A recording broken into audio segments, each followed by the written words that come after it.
Tarehe 28 Novemba mwaka wa 2023, Mahakama Kuu jijini Nairobi kwa uamuzi wake kwa kesi iliyowasilishwa na mwanaharakati ambaye ni seneta wa Busia Okiya Omtata kuwa ada ya 1.5% ya nyumba za bei nafuu ni kinyume cha katiba.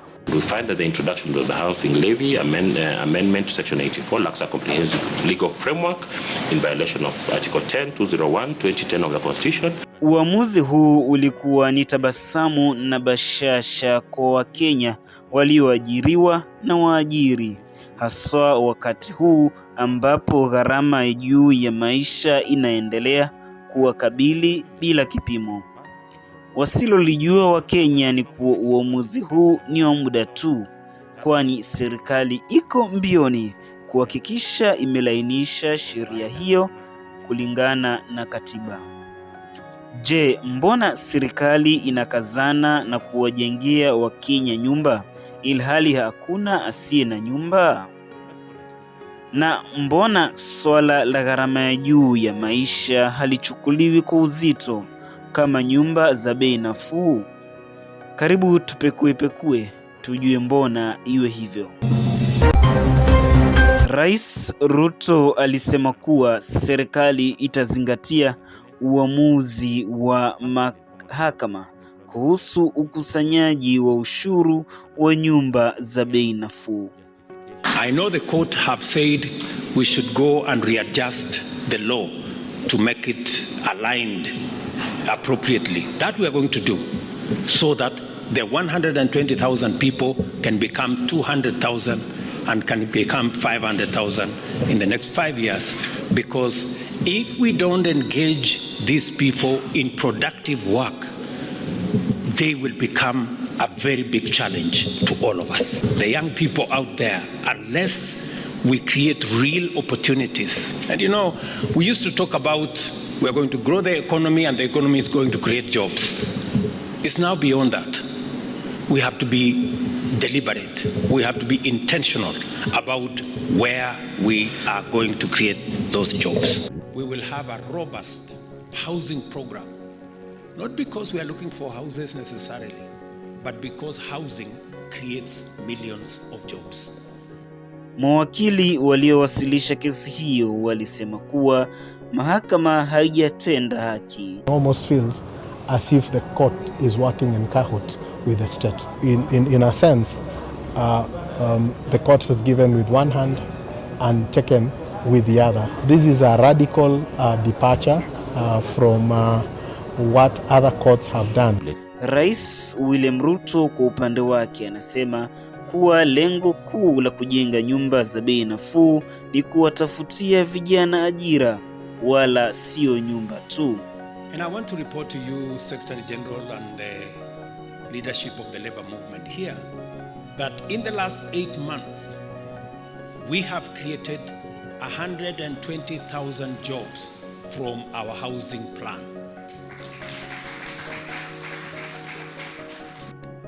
Ukosefu wa ajira ni donda sugu nchini Kenya, haswa kwa vijana, lakini sio vijana wote ambao wanaweza kufanya kazi mjengoni, kwani wamesomea taaluma tofauti. Baada ya kujenga nyumba, vijana hawa kazi yao itakuwa ni gani? Serikali imetetea mpango wa nyumba za bei nafuu, huku taarifa kutoka Ikulu ikiashiria serikali imejitolea kwa udi kuhakikisha mpango huu umefaulu. According to the United Nations, over half of the world's population live in cities. And that is data that you can go and check. By 2050, an estimated 7 out of 10 people will live in urban areas. In the president's view, therefore, we cannot keep burying our heads in the sand. All indications of the future is urban, and therefore bold decisions and bold actions need to be taken. And of course, great achievements are always the product of bold decisions and bold actions. If you want to get it out, you will get out your portion. The employer portion stays in. Because the employer portion is the one that protects the capital of the fund, so that if now there are obligations for the fund, we are supposed to keep those that kind of money. But after 14 years, you can now exit your employer portion as well, or if you die. We will sit down, evaluate the judgment, and consider whether there is any other interim matter we can do in the House so as to ensure that the housing levy is not interfered with. You all know that it is in force, money is collected, and in fact, as we have argued here, there are contracts out there which are being fulfilled using that money. Baada ya mahakama kutoa uamuzi wake, naibu wa rais Rigathi Gachagua alisema kuwa majaji ni sharti wazingatie swala hilo kwa kina. I am aware that people have gone to court to try to suspend the housing levy and to sabotage the housing program. Much as we respect the independence of the judiciary, I want to request our judges to exercise judicial discretion and not sabotage that program. Inaonekana serikali ina nia fiche kuhusu nyumba za bei nafuu. Je, ni nani atatoa mashamba ya kujenga nyumba hizi? Tuko na program kubwa ya housing. Mnanisikia? Tuko na program kubwa ya housing. Hapa Narok, mpango yetu ni kujenga nyumba karibu 5,000 kwa awamu ya kwanza. Kama ni Kilgoris hapa kwetu, kama ni kule Narok, kama ni zile towns zingine. Hatutaki tena tukate mashamba ambayo tungetumia kwa ufugaji ama kwa kulinda wanyama wa pori vile tulivyo hapa Masai Mara, ati kwa mambo ya kufanya makao ya wananchi. We must be careful, and that is the reason why affordable housing is a plan whose time has come. We want to make sure that using affordable housing, we minimize land fragmentation, because land fragmentation is denying us land for production of food, is denying us land for the keeping of our livestock, and is denying us land or threatening land that we are using for our game reserves, conservancies, and game parks in Kenya. So we must. Sijui kama tunaelewana. Nyinyi mnataka tuendelee kukatakata mashamba ikue robo eka na nusu eka?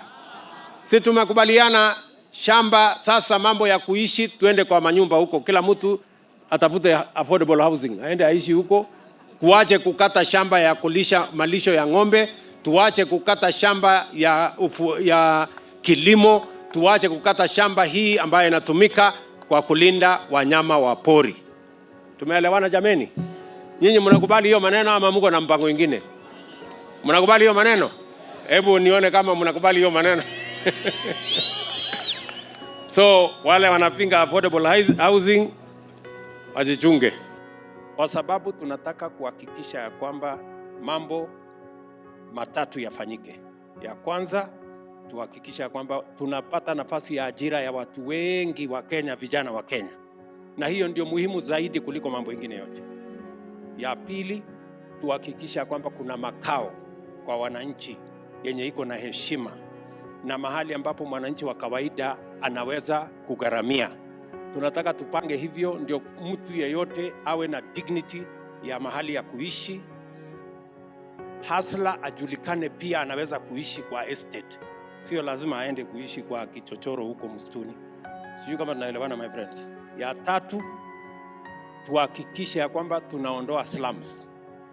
Mahali ambapo watu wanaishi bila maji, bila choo, bila mataa, bila nini. Na vile vile tuokoe mashamba yetu ambayo tunatumia saa hizi kwa kuzalisha chakula. Watu wengi wameenda kuishi mashambani, wanakata ile mashamba, mahali ya kupanda chakula inakosekana, alafu tunahangaika na mambo ya njaa. Ndio unasikia watu wengi wanapiga nduru, si ndio? Hii lazima tumalize mambo ya njaa kwa kuhakikisha kwamba tuna support wakulima, wapate ardhi ya kulima, tuwapatie mbolea na mbegu, wazalishe chakula ya kutosha, ndio tuondoe njaa Kenya. hatuwezi kuwa ni taifa ambayo tunasema ati tutaagiza chakula.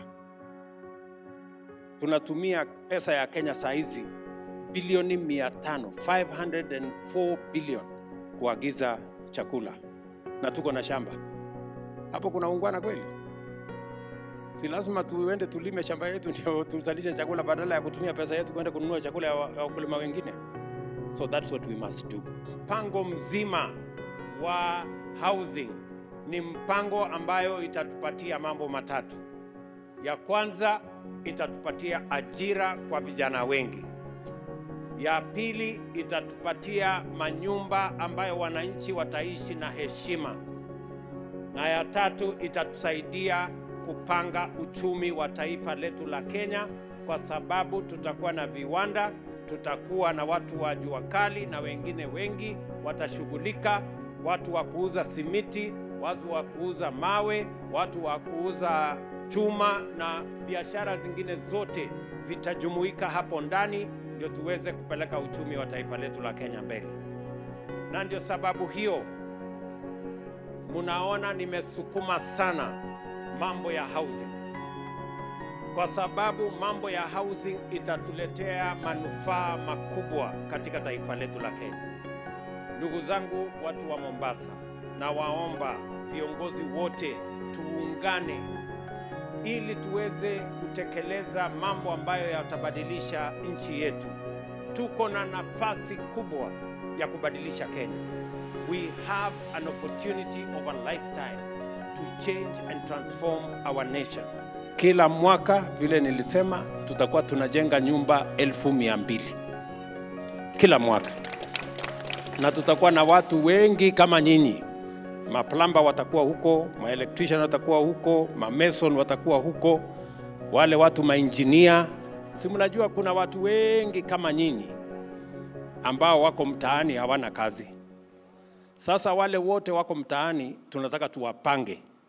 Vile nyinyi tumewapanga, wale tuwapange pia. Si ndio? Hiyo nyumba 88 blocks yenye itakuwa hapa, wengine wakuja anzie ngambo ile, wengine waanzie kona hiyo. Hii kazi tumalize within the next 1 year, tuhame site ingine. That program will dignify the people of Kenya. It is the desire of every Kenyan who live in an urban center to own a home one day. Shelter is a constitutional requirement. We want Kenyans to have shelter. Ni wazi kuwa nyumba za bei nafuu zinastahili na ni vizuri kuwa nazo, lakini wakati si sasa, kwani swala kuu ni gharama ya juu ya maisha, na kila Mkenya ako na nyumba, shida ni chakula. Langu jina ni Gabriel Mokoma, na haya ni makala ya upekuzi na The Gabriel.